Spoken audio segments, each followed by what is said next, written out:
तो दोस्तों आज का प्रसंग है कि परिवार का महत्व क्या है। तो दोस्तों वीडियो शुरू करने से पहले मेरा आप सभी से अनुरोध है, यदि आपने अभी तक हमारा चैनल सब्सक्राइब नहीं किया है तो प्लीज़ आप हमारे चैनल को अभी सब्सक्राइब कर लें, क्योंकि आपका एक सब्सक्राइब हमारे लिए बहुत ही महत्व रखता है। देखिए दोस्तों, एक बार की बात है, दो बुजुर्ग अपने अपने घर से टहलने के लिए निकले। अब थोड़े समय के बाद में वो दोनों बुजुर्ग जो थे एक पार्क में मिल जाते हैं। अब आपस में बैठ कर के दोनों ही बातें करते हैं। तो पहले बुजुर्ग दूसरे बुजुर्ग से कहते हैं कि देखो, मेरी एक पोती है जो शादी के लायक हो गई है। उसने एमए कर लिया है, नौकरी भी करती है, काफ़ी सुंदर है और लंबाई भी अच्छी है। यदि आपकी नज़र में मेरी पोती के योग्य कोई लड़का हो तो आप शादी के लिए अवश्य बताएं। अब दोस्तों गौर करेंगे, पहले बुजुर्ग की बात सुनकर के दूसरे बुजुर्ग कहने लगे, अच्छा एक बात बताओ, आपको अपनी पोती के लिए किस प्रकार का परिवार चाहिए? तो पहले बुजुर्ग कहने लगे, कोई खास नहीं, बस लड़का कम से कम एमए बीटेक होना चाहिए, उसका अपना घर होना चाहिए, घर में कार होनी चाहिए, घर में एसी होनी चाहिए, बाग बगीचा भी होना चाहिए और अच्छी नौकरी करता हो जो कम से कम 1 लाख रुपए महीने की सैलरी हो। अब पहले वाले बुजुर्ग की बात सुनकर के दूसरे वाले बुजुर्ग कहने लगे, यदि इसके अलावा आपकी और कुछ चाहत हो तो वो भी बता दो। तो पहले वाले बुजुर्ग कहने लगे, हाँ एक बात मैं भूल गया, जो सबसे ज़रूरी बात है। देखो एक बात ध्यान रखना, जब आप कोई घर देखो तो लड़का अकेला होना चाहिए, माँ बाप भाई बहन नहीं होने चाहिए, क्योंकि आजकल लड़ाई झगड़े ज़्यादा होते हैं। और मैं अपनी पोती से बहुत प्यार करता हूँ, इसलिए मैं चाहता हूँ कि वो अपने पति के साथ में अकेले रह कर के अपना जीवन बिताए। अब दोस्तों जब पहले वाले बुजुर्ग ने ऐसी बात कही तो दूसरे बुजुर्ग की आंखें भर आईं और फिर आंखों से आंसू निकलने लगे। और फिर वो दूसरे वाले बुजुर्ग जो थे अपनी आंखों से आंसू पोंछते हुए कहने लगे, देखो मेरा एक दोस्त है, उसका भी एक पोता है और जैसा तुम चाहते हो उसका कोई भाई बहन नहीं है, माँ बाप भी एक दुर्घटना में चल बसे, अच्छी नौकरी है, लगभग 1.5 लाख रुपए वेतन मिलता है, गाड़ी है, बंगला है, नौकर चाकर हैं। यदि तुम बताओ तो मैं तुम्हारी शादी वहाँ करवा सकता हूँ।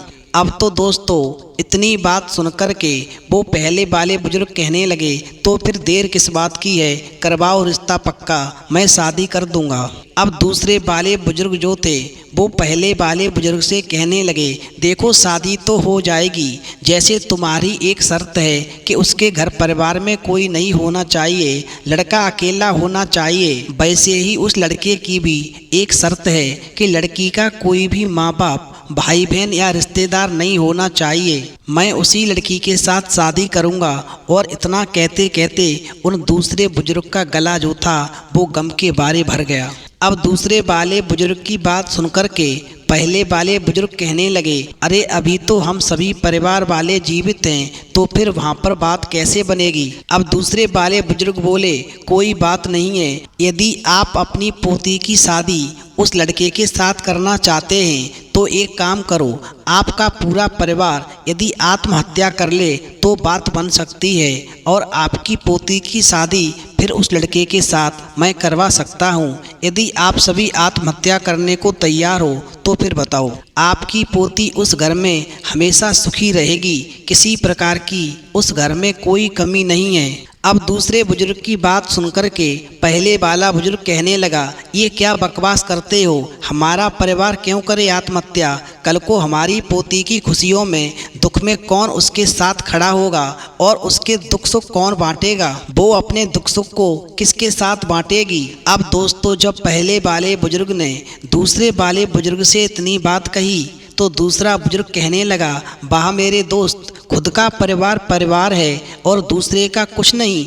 मेरे दोस्त अपने बच्चों को परिवार का महत्व समझाओ। घर के सभी बड़े और सभी छोटे अपनों के लिए ज़रूरी होते हैं, वरना इंसान खुशियों का और गम का महत्व ही भूल जाएगा, उसकी ज़िंदगी नीरस बन जाएगी। अब तो दोस्तों दूसरे बाले बुजुर्ग की बात सुनकर के जो पहले बाले बुजुर्ग थे वो एकदम से शर्मिंदगी के मारे कुछ भी नहीं बोल सके और शर्म के मारे उनकी गर्दन नीचे झुक गई। तब दूसरे बाले बुजुर्ग ने कहा, दोस्त एक बात ध्यान रखना, परिवार है तो जीवन में हर खुशी खुशी लगती है, अगर परिवार नहीं है तो किससे अपनी खुशियाँ और गम बांटोगे। इसलिए एक बात ध्यान रखना, हमेशा अपने बच्चों को परिवार का महत्व समझाना।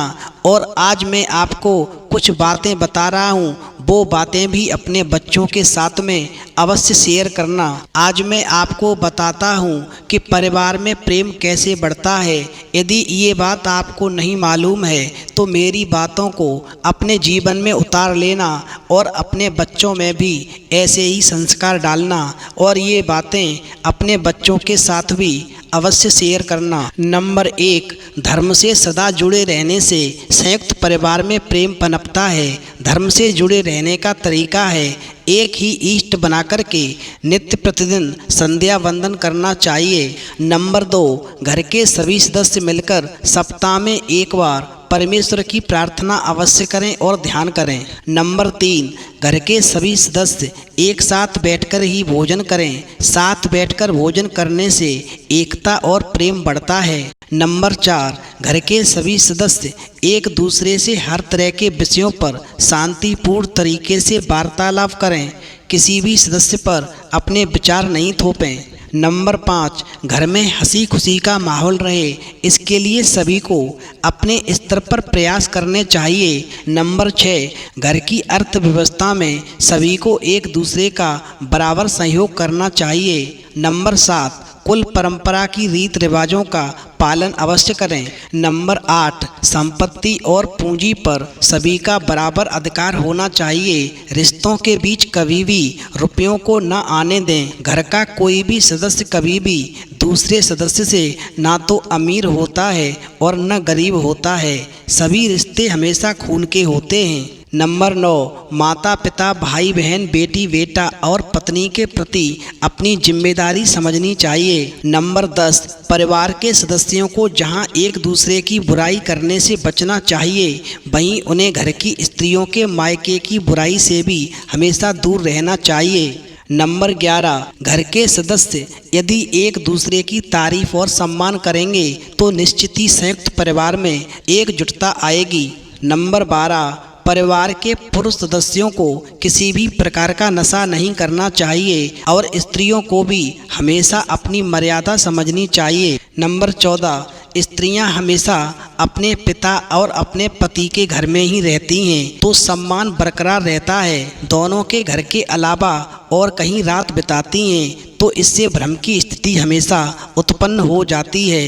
इसलिए मेरी आपसे प्रार्थना है कि जो बातें मैंने आपको बताई हैं वो आप अपने बच्चों के साथ में अवश्य शेयर करें, जिससे उनका जीवन सुखपूर्वक बीत सके और परिवार में हमेशा एकता रह सके। यदि व्यक्ति के जीवन में परिवार का भाव नहीं होगा तो वो अपनी खुशियाँ और गम फिर किसके साथ बांटेगा। इसलिए हमेशा परिवार का महत्व स्वयं समझो और अपने बच्चों को भी समझाओ। तो दोस्तों, इस कहानी से ये सीख मिलती है कि परिवार का महत्व समझें और अपने परिवार को कभी भी बिखरने ना दें, क्योंकि परिवार है तो सब कुछ है। जिंदगी में कभी सुख है तो कभी दुख है, कभी खुशी है तो कभी गम है।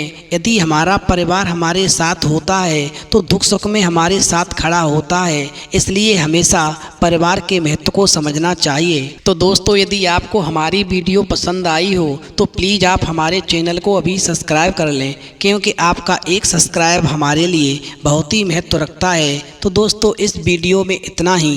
फिर मिलेंगे एक नई वीडियो में नए प्रसंग के साथ। तब तक के लिए जय श्री राधे, जय श्री कृष्ण।